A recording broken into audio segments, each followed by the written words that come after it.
والذي قدر فهدى أشهد أن لا إله إلا الله وحده لا شريك له جل وعلا وأشهد أن محمدا عبده ورسوله المصطفى صلى الله عليه وعلى آله السادة الشرفاء وأصحابه الكرام النبلاء أهل الصدق والوفاء والتابعين لهم بإحسان إلى يوم الجزاء الأوفى أما بعد فأوصي نفسي وإياكم أيها المسلمون بالتقوى فإن أجسادنا على النار لا تقوى فتمسكوا من الإسلام بالعروة الوثقى وتزودوا فإن خير الزاد التقوى يا أيها الذين آمنوا اتقوا الله حق تقاته ولا تموتن إلا وأنتم مسلمون. معاشر المسلمين معاشر المسلمات hadirin wal hadirat wal musyahidin wal musyahidat wal mustami'in wal mustami'at, jemaah sekalian, alim ulama, cerdik pandai, tokoh adat, tokoh masyarakat yang besar tak dipanggil gelar, yang tak bergelar tak disebut nama, yang hadir ataupun yang menyaksikan serta mendengarkan dimanapun berada. Pada subuh ini kembali Allah mencurahkan rahmat dan karunia kepada kita. Diizinkannya kita untuk mendapatkan salah satu dari kebutuhan pokok kita, yaitu salat subuh, dan alhamdulillah bisa berjamaah. Mudah-mudahan pahala salat semalam suntuk dapat kita raih. Dan sebelumnya juga Allah izinkan pula kita untuk mendirikan salat sunat 2 rakaat yang lebih baik daripada dunia dan seisinya. Lepas salat kita pun berzikir dan berdoa, mudah-mudahan diterima dan dikabulkan permintaan kita. Alhamdulillah, tambah lagi kita bisa pula mengaji. InsyaAllah tak lama-lama hanya sampai terbit matahari. Ya, kalau terbitnya 2 jam kita. Tapi kalau sejam InsyaAllah ta'ala seperti biasa. Kalau sudah ngaku paham, kita sama-sama paham. Baik, kaum muslimin dan muslimat, selawat dan salam kepada baginda Nabi alaihi salatu wassalam. Sungguh mempelajari sunnahnya adalah kebaikan demi kebaikan. Sebab setiap namanya disebut pasti ada selawat dan salam. Dan di situ tersimpan kebaikan-kebaikan di mana Allah membalas setiap kali dengan 10 kali. Mudah-mudahan semakin sering kita berselawat, semakin banyak rahmat yang kita terima dari Allah Tabaraka wa Ta'ala. Dan di akhirat kita berharap mudah-mudahan kita dapat syafaat. Baiklah kaum muslimin, masih pembahasan Imam Asy-Syafi'i tentang masalah an-nasikh wal mansukh. Dalam masalah imam dan makmum yang berbeda kesanggupannya. Bila imam tidak sanggup berdiri, apakah makmum ikut salat duduk atau mengikuti kemampuannya sendiri? Secara ringkas kita sebutkan, atau imam sudah menyebutkan mazhab para ulama. Ada yang mengikuti salah satu dari hadis-hadis Aisyah dan hadis Anas bin Malik. Bila imam duduk, makmum wajib duduk. Dan ini adalah mazhab Imam Ahmad dalam masyhur mazhab Imam Ahmad yarhamukallah, dan juga mazhab Al-Zahiri. Dan ini konsekuensinya seperti yang saya sebutkan, bila imam duduk, makmum tidak duduk, batal solatnya. Dia mesti ngulang solatnya. Ini mazhab Al-Zahiri dan Imam Ahmad menurut yang masyhur. Yang kedua, ini yang disebutkan oleh Imam Syafi'i dalam pembahasan ini, yaitu mazhab Imam Abu Hanifah dan juga mazhab Imam Asy-Syafi'i rahimahullah, bahwasanya siapa yang imamnya tak sanggup berdiri, lalu dia sanggup berdiri dan dia duduk, sebalik daripada pendapat yang pertama tadi, bila dia sanggup berdiri lalu salat duduk, maka batal pula salatnya. Nah, batal pula salatnya. Dan ada yang mentafsir lagi, yaitu yang mazhab Imam Ahmad juga, bahwasanya bila imam mulai salatnya bersama makmum dalam keadaan duduk. Dalam keadaan duduk, maka makmum wajib duduk. Tapi bila imam salatnya awalnya berdiri, lalu tiba-tiba ada halangan lalu dia duduk, maka makmum tetap berdiri. Tetap berdiri. Atau dalam kasus seperti salat Nabi terakhir itu, makmum dari awal sudah berdiri. Karena imamnya Abu Bakar yang pertama. Tiba-tiba berganti imam dengan Nabi SAW, maka Nabi duduk. Maka karena dia ikut imam berdiri dari awal, maka mereka tetap berdiri. Dan ini mazhab yang ya, kalau dijadikan satu lagi mazhab yang ketiga, yaitu diterapkan dari Imam Ahmad rahimahullah. Sehingga nanti dalam bab ini Imam Ahmad dan yang semazhab dengannya seperti Al-Zahiri tidak memandang adanya nasakh di sini.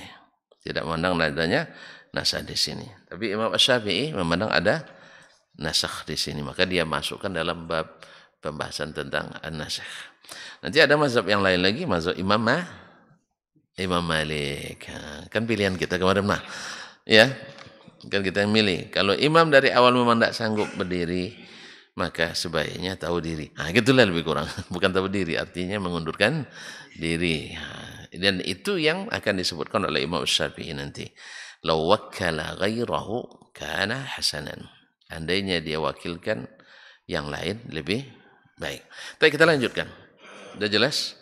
Belum? Kalau sudah jelas nanti selesai kita. Belum. Nah, itu kesimpulan pelajaran sebelumnya. Qala al-Imam Asy-Syafi'i rahimahullah.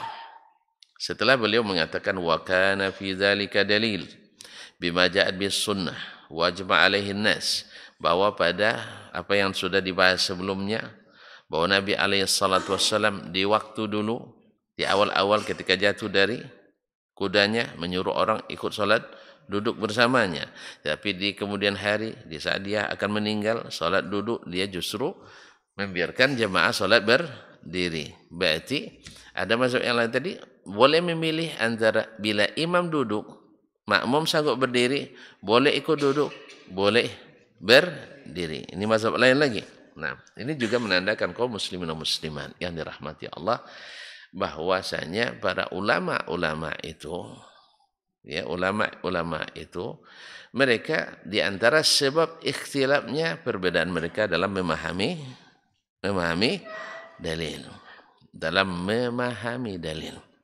Maka boleh mereka memilih pendapatnya, tapi tidak serta-merta menghukum saudaranya keluar dari manhaj. Ini yang masalahnya. Kita kalau sedikit berbeda, ya, misalnya saya bersedekap setelah ruku. Bapak tidak saya mazhab dengan saya. Ini yang tidak boleh itu. Yang tidak boleh itu. Jelas ya? Ini kan cuma sunat kan? Sunat. Memang sunnah ya. Sunnah, tapi bahasa hukumnya sunat. Artinya nak begini pun tidak apa-apa. Nak begini pun tidak masalah. Cuman saya melihat bahwa yang dimaksud dalam hadis Abu Hurairah itu melepaskan segini. Kalau Buya menyebut, Pak Edi sebut begini. Jangan gara-gara saya tidak begini, langsung keluar dari manhaj. Ini bukan manhaj, ini mazhab. Jadi kadang-kadang tidak terbedakan antara manhaj dengan mazhab. Oleh sebab itu kadang-kadang ada orang cakapnya lebih hebat daripada orang-orang yang sudah belajar lama sekali. Yang belajar lama sekali pun, kan masih ingat tuan-tuan, Umar bin Khattab radhiyallahu anhu lama belajar sama Nabi. Umar bin Khattab lama belajar sama Nabi? Enggak, beliau bilang enggak katanya. Lama enggak? Lama sekali. Ya lama sekali. Beliau masuk Islam tahun ke berapa? Iya, tahun ke berapa? Lupa. Bilang aja gitu, lupa. Iya. Pokoknya setelah tahun ketiga. Berarti di Mekah dia belajar sama Nabi berapa? 10 tahun. Di Madinah berapa? 10 tahun. Berapa lama? 20 tahun. Kalau antum belajar, sudah jadi apa titelnya itu? Hah? SD 6 tahun. Sah? Tambah SMP SMA 6 tahun 12. Tambah S1 4. 16. S2 1 tahun setengah. 17 tahun setengah. S3 2 tahun setengah. 20 tahun. Berarti Umar bin Khattab dokter sebenarnya. Belajar sama Nabi alaihissalatu wassalam. Ya, dokter sebenarnya. Cuman waktu itu dokter tidak terpakai. Sebab apa? Orang berilmu. Sekarang dokter terpakai. Sebab orang tidak berilmu. Jadi pasal dikasih gelar. Kalau tidak kasih gelar tidak diakui. Kalau dulu tidak tanpa gelar diakui. Makanya saya ambil dokter. Bukan. Jadi ini sekarang jenjangnya harus diikuti sekarang. Gelar tinggi, isi sikit. Kalau dulu tanpa gelar isi badan. Maka Imam Syafi'i ahli di semua bidang. Ahli di bahasa, sampai Ibnu Hisham Al-Lughawi mengatakan dia hujjah dalam bahasa. Ahli di usul fikih, dia pencetus usul fikih. Ahli di hadis, dia juga ulama hadis. Ahli di akidah. Ini orang Indonesia ini masalahnya. Orang Indonesia akidahnya ambil dari Asy'ari, fikihnya ambil Syafi'i. Terus Syafi'i tidak punya akidah, beda sama kita. Oh enggak beda rupanya. Nah, ya enggak beda rupanya. Kalau gitu tarik. Kalau tidak beda, sebab yang dahulu harus didahulukan dari yang datang kemudian. Oh enggak, Imam Syafi'i tidak ahli di bab akidah. Habis itu ditarik lagi. Sebab kalau tidak bilang ahli nanti akan terbukti bahwa Imam Syafi'i adalah ulama akidah. Allah musta'an. Buktinya dia banyak bertembung dengan atau berselisih dengan ulama-ulama akidah ahli kalam masa itu. Sampai keluar pernyataannya tentang ahli al-kalam dan sebagainya. Ma'asyarul kiram dirahmati Allah SWT. Jadi ahli di semua bidang dia. Tak bergelar. Tak bergelar. Doktor dan profesor. Karena hari itu yang ditengok orang ilmu. Hari ini yang tengok orang ijazah. Ijazah. Allah musta'an. Bahkan kita lihat orang-orang yang hebat-hebat itu di ijazahnya tidak tinggi nilainya. Tapi di lapangan, di kenyataan dia jadi rujukan orang. Saya lihat di antara guru-guru kami di Madinah ketika S2, S3-nya mungkin karena dia hanya karena ikut alur saja, karena terpaksa harus ikut untuk supaya lebih maju belajar, ikut S2, ikut S3. Tapi yang dipentingkannya belajar sama guru, bukan akademisi ini. Sehingga di akademisi mungkin nilainya jiddan. Tapi di dunia dakwah, di dunia ilmu, dia jadi rujukan bagi profesor yang membimbing dia. Profesor yang membimbing dia. Jelas Pak ini? Karena mereka ilmunya yang ditengok, bukan gelarnya. Jelas? Kenapa kok sampai ke Umar tadi? Hah? Kenapa sampai ke Umar? Antum tidak tahu? Lama belajar dengan Nabi terus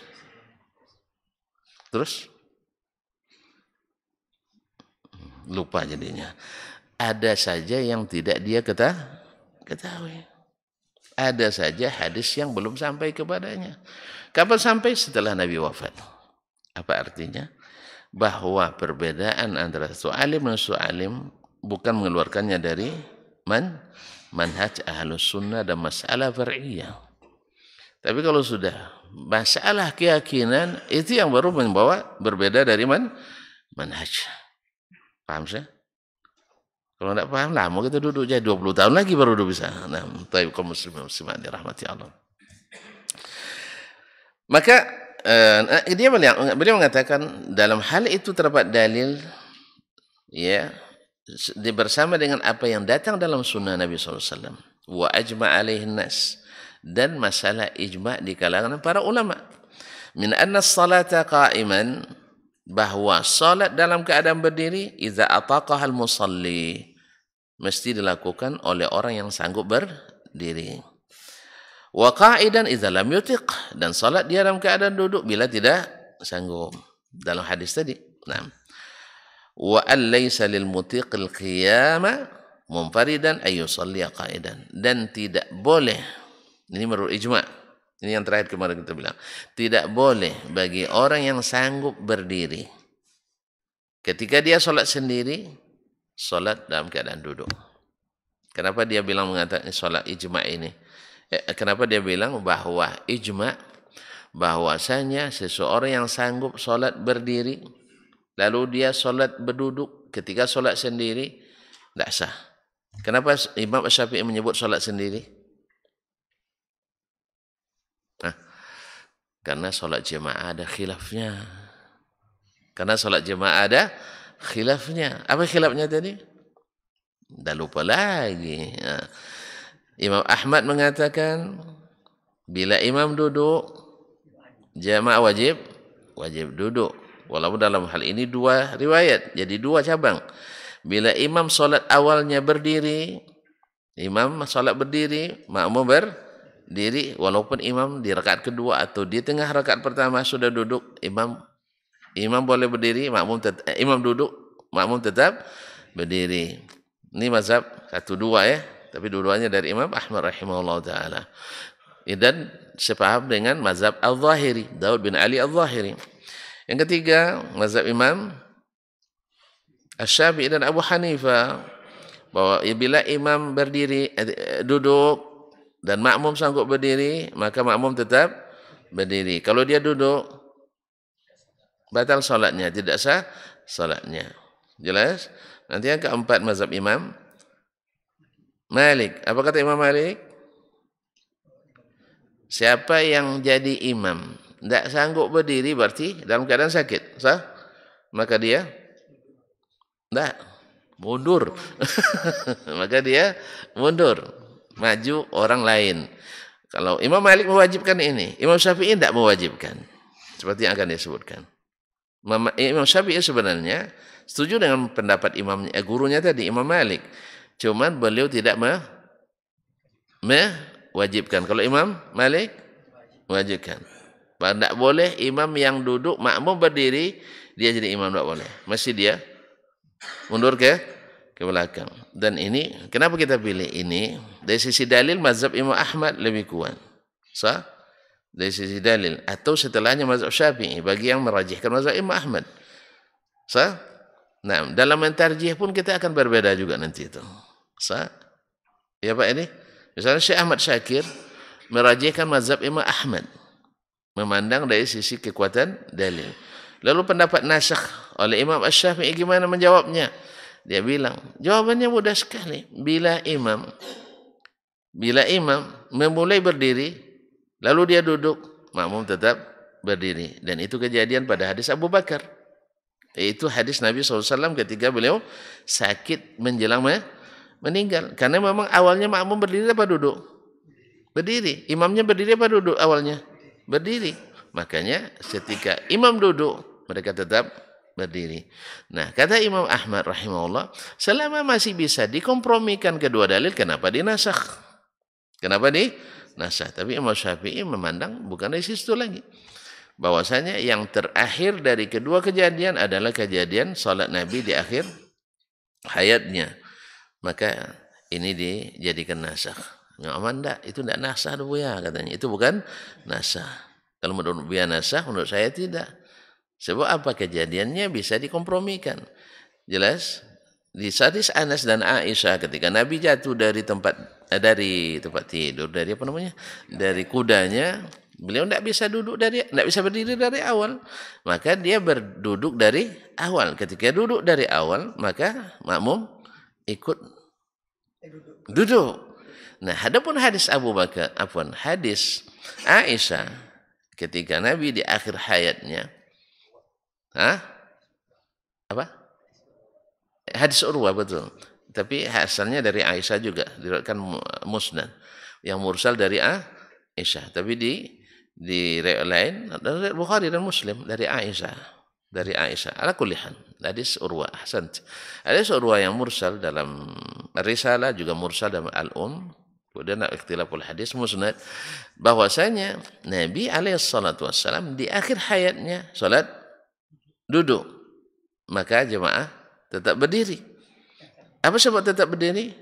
Imam Ahmad melihat karena dari awal mereka salatnya berdiri, tiba-tiba imam datang dan duduk. Awalnya Abu Bakar imam, setelah itu diganti oleh Rasulullah SAW.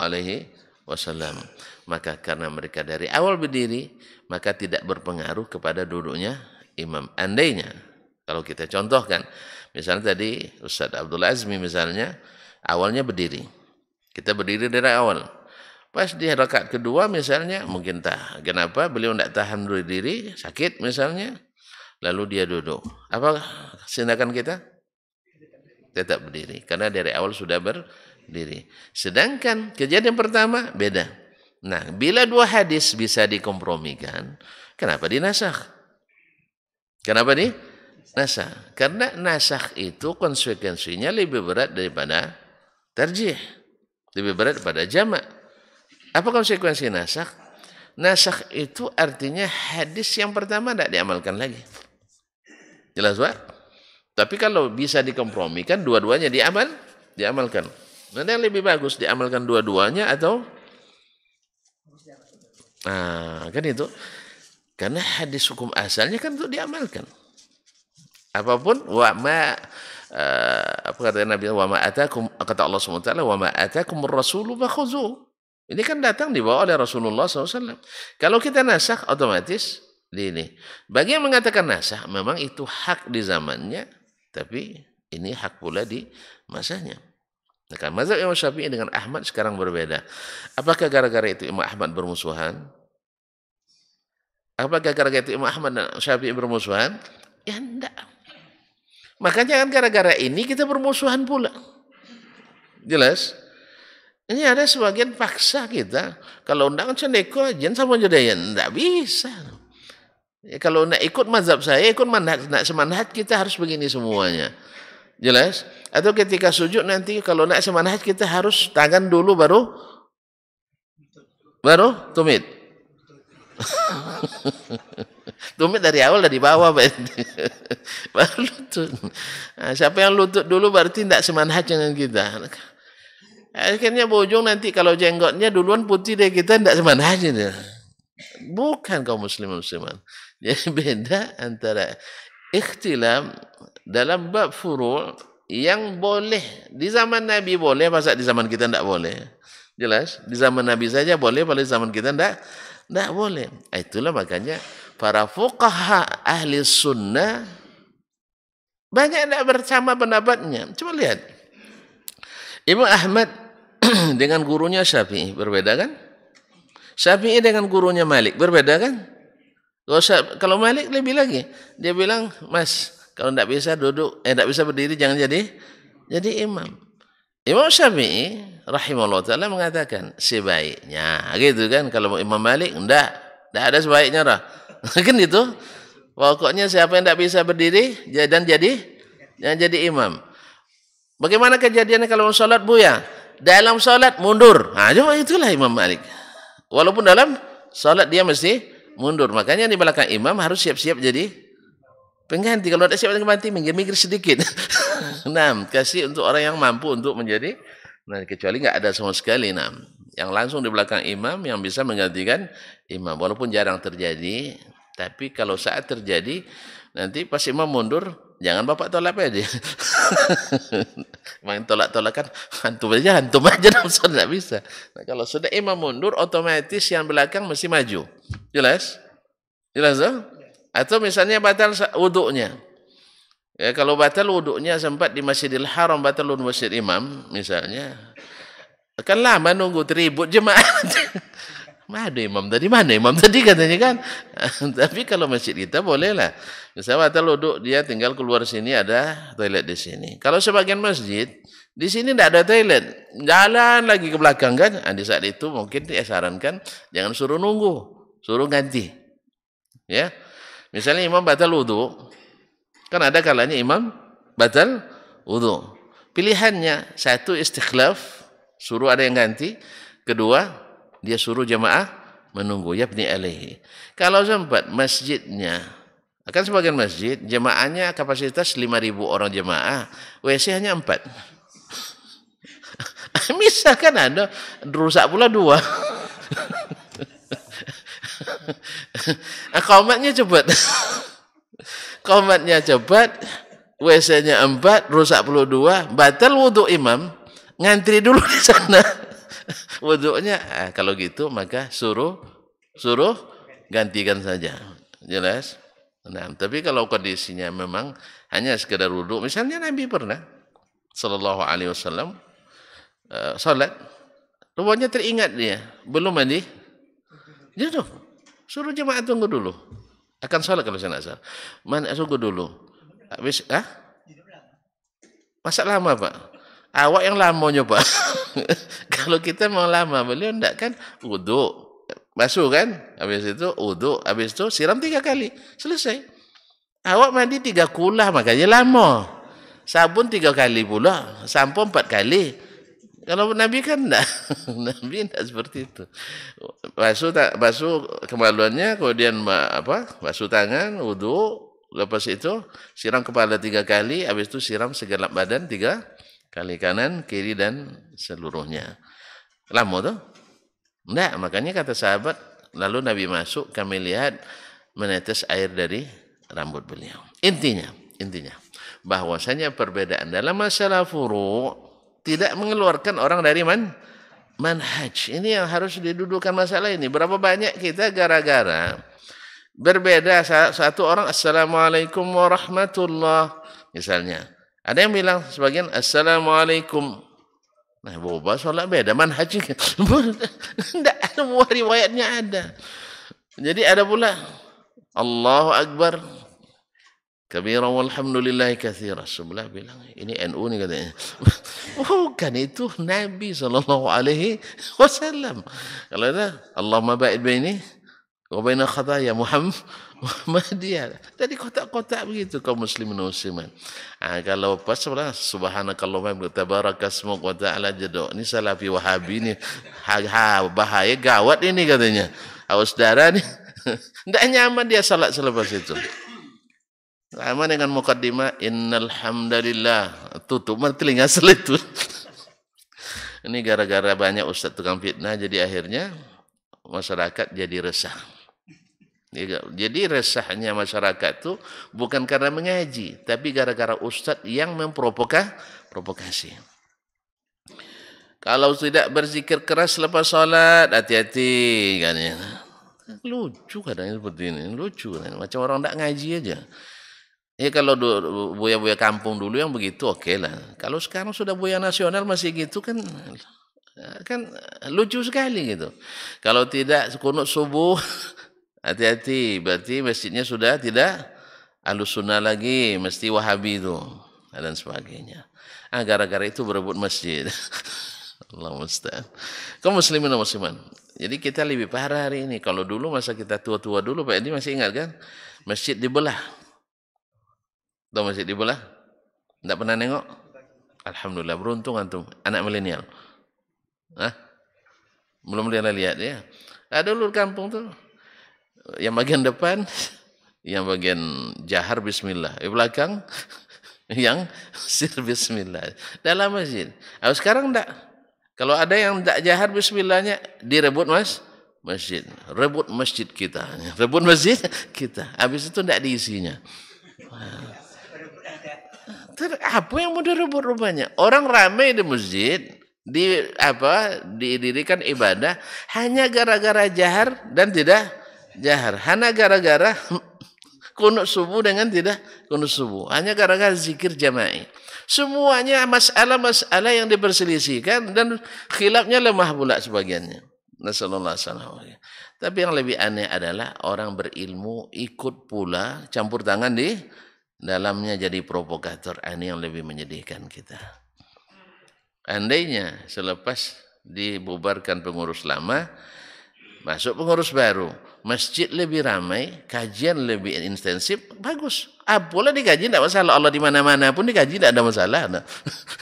Ya, Allah tak bertempat tidak ada masalah. Yang penting ngaji. Sebab kalau sering mengaji akan mencari mana yang benar. Pasti itu. Ya.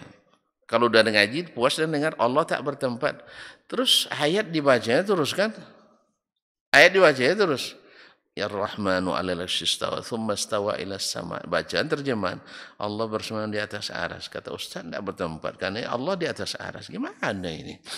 Ya kan gimana ini? Masa akal Allah tidak Allah tidak di mana-mana. Padahal Allah bilang selalu Al-Quran, hadis selalu mengatakan Allah di atas. Kemudian ustaz yang bilang Allah di mana-mana, bila sebut nama Allah nunjuk juga Ke atas. Kalau kita minta pada Allah menghadap juga ke atas. Lalu ditanya itu kiblatnya doa. Taib ketika okeylah ketika kiblatnya doa, ketika doa itu menghadap ke atas. Ketika nunjuk kiblat nunjuk juga ke atas. Berarti nunjuk ke tempat lain digigit ke jari nanti sampai lokam. Jadi kaum muslimin dan muslimah. Memang kalau tidak dasarnya ilmu susah menjawabnya. Tidak lepas-lepas. Kadang-kadang harus berdusta pula untuk melegalkannya. Allah musta'an. Kemudian dinukil perkataan ulama, lalu diselewengkan perkataan ulama itu. Ini tidak sedikit terjadi. Ya, lain menurut ulama itu, lain yang dia maksudkan. Lain yang dia tafsirkan.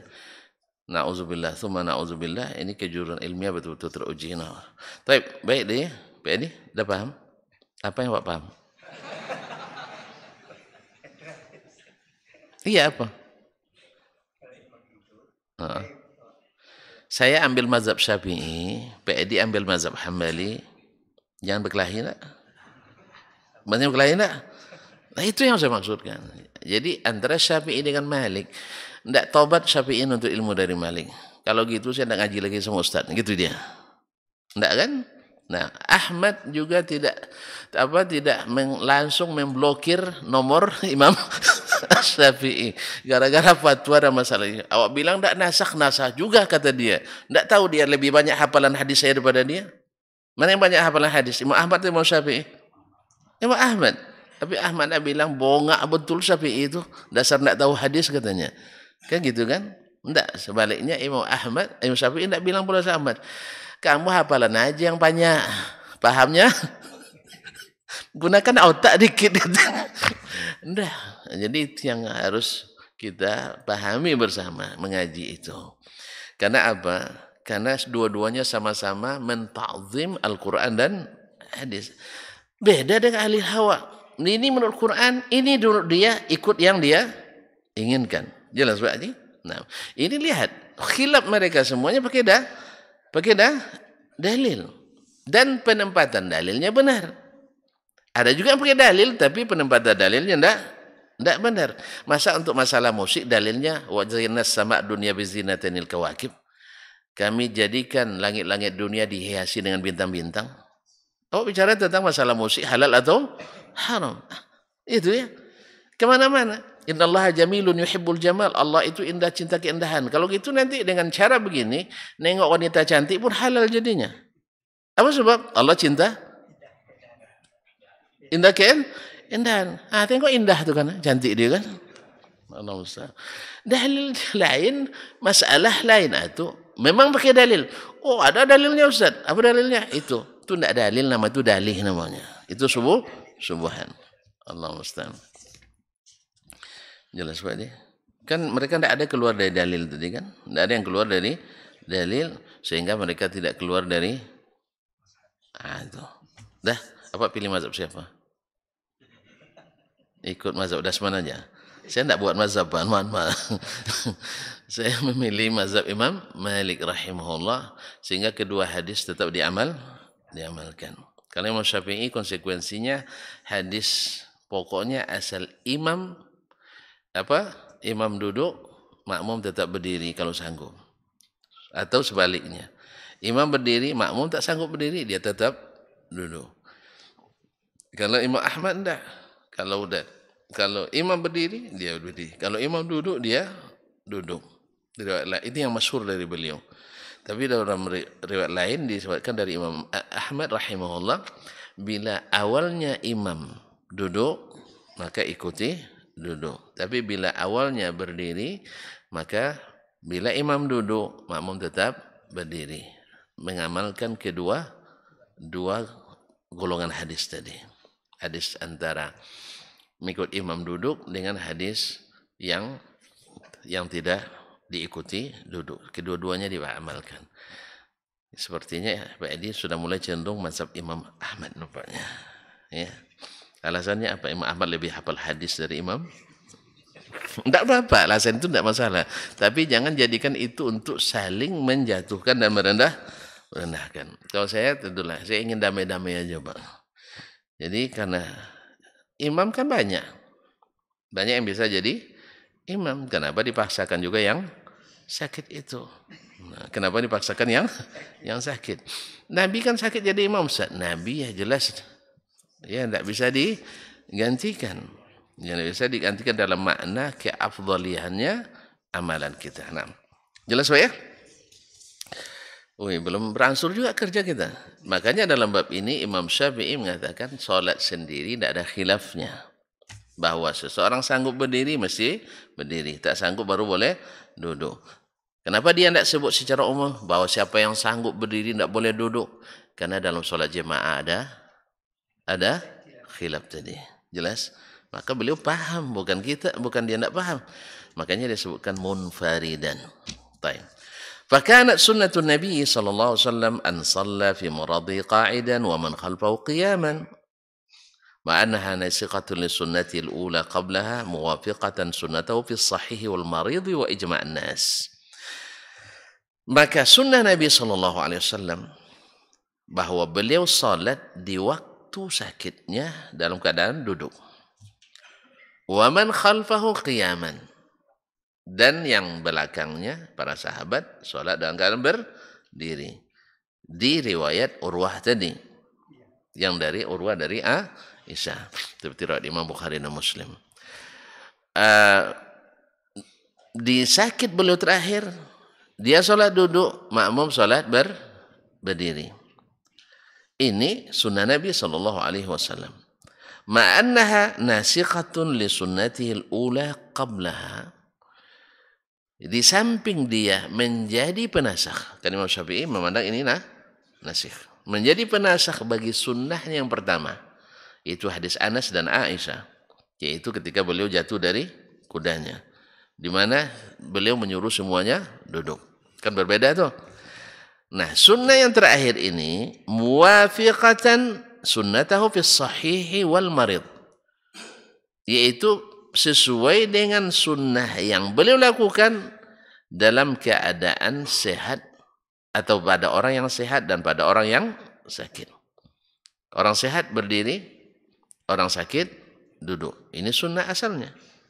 Sah? Nah, wa ijma'an nas. Demikian pula ijma'nya ulama. Maksudnya an-nas di sini manusia, maksudnya orang-orang berilmu.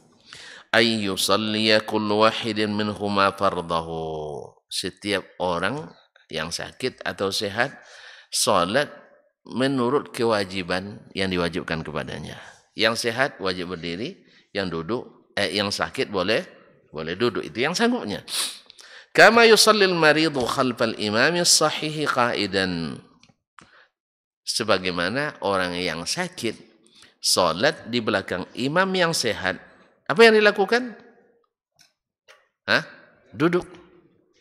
Makmum duduk, imam berdiri.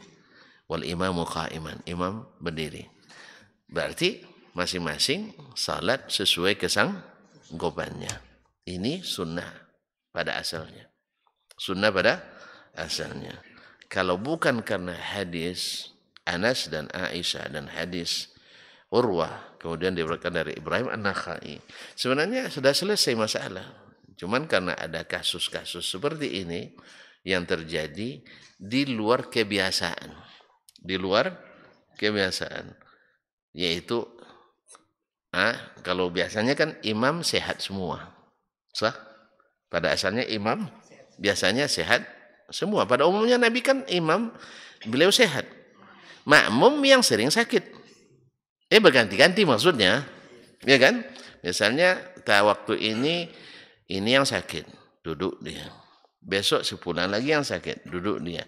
Kejadian makmum sakit sering. Betul kan? Kejadian imam sakit ini yang jarang. Apalagi di masa kita ada sakit, imam tidak datang lagi ke masjid. Apalagi di masa corona. Ya kan? Jadi mana imam lagi sakit. Ya memang uzur. Orang uzur boleh tidak datang ke masjid. Cuma Nabi kondisinya, beliau pertama rumahnya di samping masjid. Yang kedua, beliau Nabi SAW. Dia selagi ada tenaga yang tersisa, beliau harus lihatkan betapa pentingnya salat ini. Kalau kita kan tidak jadi ikutan betul lah. Ya kan? Tapi kalau Nabi jadi ikutan betul. Makanya walaupun ada sebenarnya uzur bagi beliau, tapi beliau tetap mengusahakan. Tetap mengusahakan. Orang sakit kan boleh nak ke masjid kan? Nah, untuk juga menunjukkan cara kepada kita dalam kondisi sakit gimana harus dilakukan. Nah, terjadi perbedaan riwayat dan dua-duanya sahih dan nyata dari Nabi Shallallahu Alaihi Wasallam. Di kajian yang pertama dia salat duduk, disuruh jemaah duduk. Di kejadian terakhir beliau duduk, jemaah tetap berdiri. Sebagian mengatakan boleh dua-duanya. Kan itu ya, boleh dua-duanya. Sebagian ada yang mengatakan enggak boleh dua-duanya. Kalau imam dari awalnya duduk, makmum mesti ikut duduk. Tapi kalau imam di awalnya berdiri, maka makmum tetap berdiri walaupun imam duduk. Yang lain mengatakan lagi enggak. Riwayat Anas dan Aisyah lebih dulu. Riwayat Urwah dan Ibrahim bin Yazid an-Nakhai datang kemudian. Ya, maka yang kemudian menasah yang pertama, dijawab lagi sama yang lain. Enggak, itu bukan nasakh namanya, Mas. Tapi bisa kompromikan. Apa cara kompromikannya?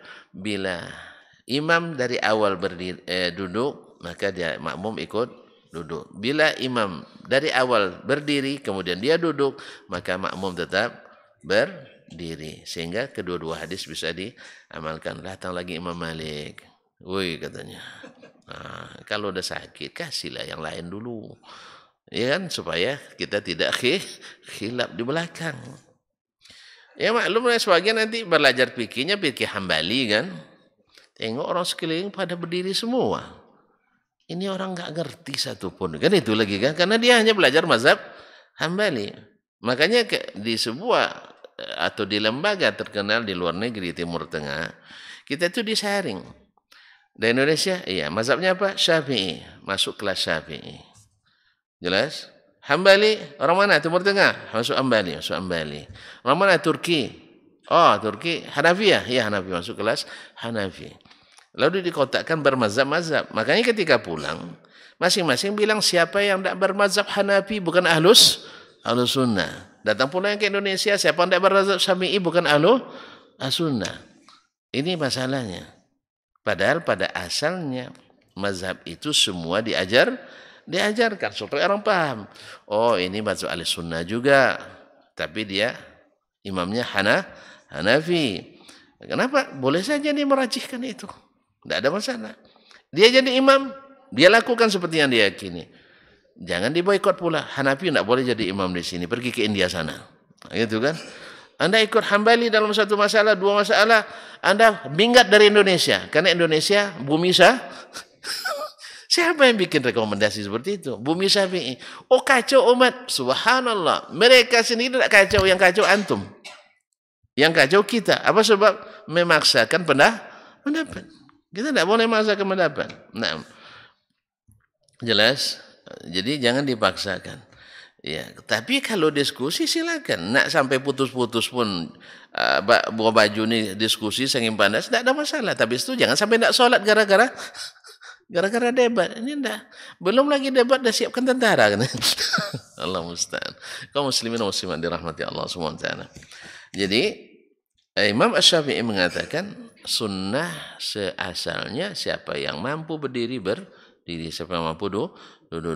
Maka beliau mengatakan ini yang sesuai dengan sunnah Nabi sallallahu alaihi wasallam. Wa hakadza naqul, seperti ini yang kita katakan, yusallil imamu jalisan, imam salat duduk, wa man khalfahu minal as-sihha'i qiyaman, dan siapa yang salat di belakangnya dalam yang sehat salat dalam keadaan berdiri. Fayusalli kullu wahidin fardah, setiap orang salat sesuai yang diwajibkan kepadanya. Yang sehat wajib berdiri, yang sakit boleh duduk. Walau wakkala ghairahu kana hasanan, andainya imam mewakilkan yang lain untuk jadi imam, itu baik juga. Berarti sebenarnya Imam Syafi'i sudah ada kecenderungannya kepada pendapat gurunya Imam Malik. Jelas? Jadi Imam Malik walaupun tidak menyebut nasikh, tapi dah secara eksplisit beliau setuju dengan pendapat Imam Asy-Syafi'i rahimahullah taala. Wallahu a'lam. Wa qad awhama ba'dun nas, sebagian orang mengatakan atau keliru. Faqala, sehingga dia mengatakan la ya ummanna ahadun ba'da nabiyyi jalisan. Tak boleh seorang pun jadi imam dalam keadaan duduk setelah Nabi wafat. Jadi yang boleh imam duduk, jemaah berdiri, atau imam tidak sanggup berdiri, ya, imam tidak sanggup berdiri, otomatis duduk. Baru yang boleh itu hanya Nabi SAW. Selain Nabi tidak boleh. Apa dasarnya? Wahtajja bihaditsin rawahu munqati'. Dia berhujjah dengan hadis yang dia riwayatkan tapi hadisnya munqati', terputus sanadnya. Hadisnya terputus sanadnya. An rajulin marghubir riwayati anhu, dari seseorang yang dibenci riwayat daripadanya. Apa maksud dibenci? Riwayatnya tidak diterima. Itu siapa yang dimaksud? Adalah Jabir al-Ju'fi. Jabir al-Ju'fi dari Asy-Sya'bi, sudah dari Sya'bi dari Nabi terputus mursal. Kemudian Jabir al-Ju'fi ini dhaifun jiddan. Lemah sekali. Lemah sekali. Kemudian rumiya birrafd. Dianggap orang pengikut Syiah Rafidah. La yathbutu bimithlihi hujjatun ala ahad. Orang yang seperti itu tidak kuat jadikan hujjah. Tidak kuat dijadikan hujjah, apalagi melawan hadis-hadis Sahih Bukhari dan Muslim. La ya'ummanna ahadun ba'di jalisan, yaitu hadis yang diriwayatkan dari Nabi sallallahu alaihi wasallam, yaitu tidak seorang pun boleh jadi imam dalam keadaan duduk setelahku. Ini tidak ada. Andai ini sahih, selesai masalah. Andainya ini sahih, selesai masalah. Mazhab siapa yang dikuatkan? Imam Malik. Mazhab Imam Malik rahimahullah. Makanya ayat di sini banyak tersebut dalam kitab-kitab mazhab Maliki. Jadi mazhab Maliki. Jadi kadang-kadang kenapa orang merajihkan hadisnya tadi, datang riwayat hadis yang tidak sabit. Dan kadang-kadang yang ini lebih dipegang teguh daripada hadis yang sabit. Apa pasal? Karena disebutkan di Masjid Zaid bin Thabit. Nah, jadi kalau Masjid bin Thabit tidak boleh walaupun hadisnya kuat. Gitu. Allah musta'an. Baik, kaum muslimin dan muslimat dirahmati Allah. Taib qala wa lihada ashbahun fi sunnati minan nasikhi wal mansukh. Dan masalah ini banyak hal yang serupa dengannya dalam bab nasikh dan mansukh. Wa fi hadza dilalatun ala ma kana fi mithli ma'naha insyaallah. Dan dalam masalah ini terdapat dalil atau penunjuk bahwa petunjuk dan isyarat kepada hal-hal yang serupa maknanya dengan masalah kita ini. Dan wallahu alam, ini yang selesai masalah ini tentang masalah salat dalam keadaan imam duduk dan makmum dalam keadaan berdiri. Nah, mana yang sahih di antara mazhab tersebut? PD pilih yang mana? Pilih aja lah masing-masingnya. Nah, ya memang akan berbeda. Yang mazhab Syafi'i merajihkan mazhab Syafi'i rahimahullah ta'ala.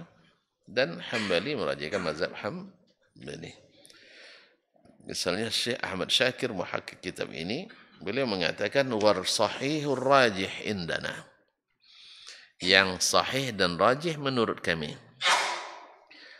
Ma zahaba ilaihi Ahmad bin Hanbal.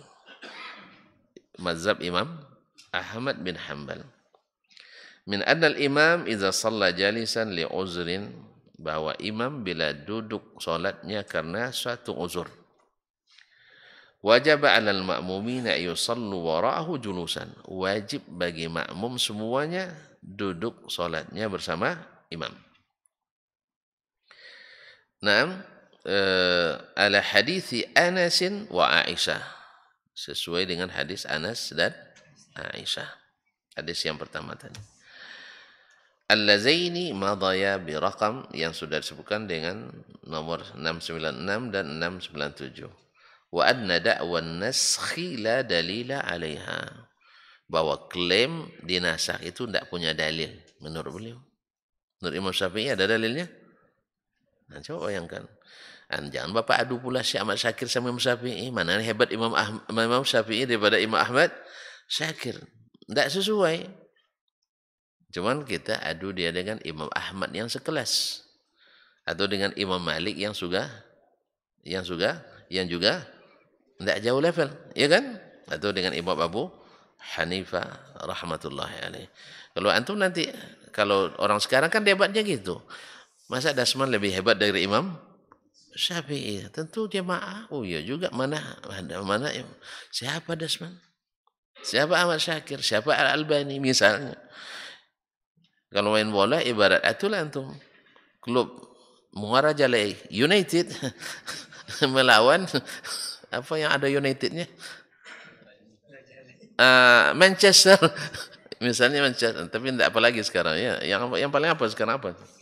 Lama tidak nonton nampaknya. Alhamdulillah.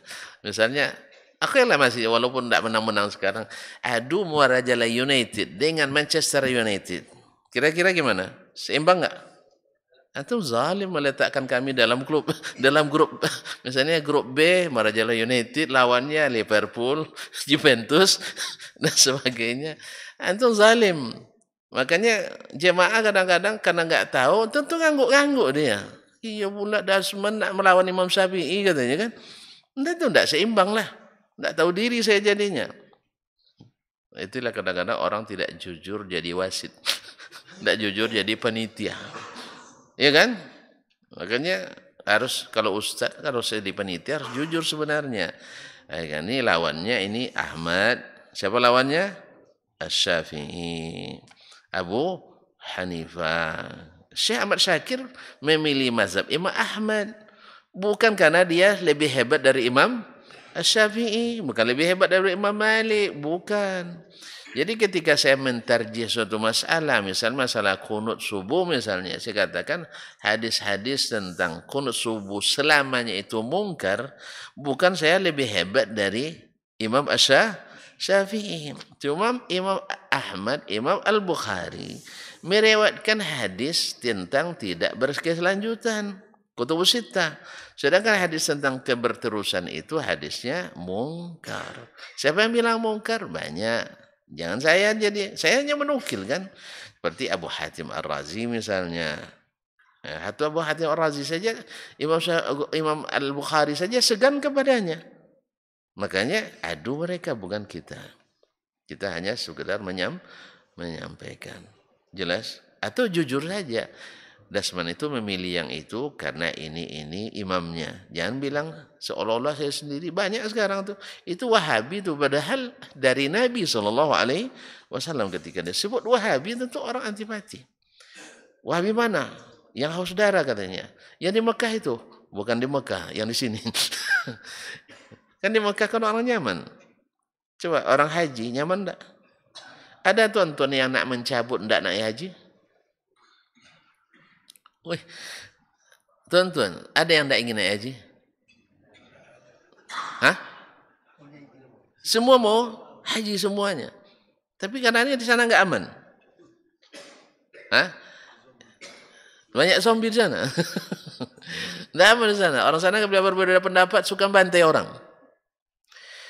Jadi sebenarnya yang berbicara seperti ini hatinya memang keras.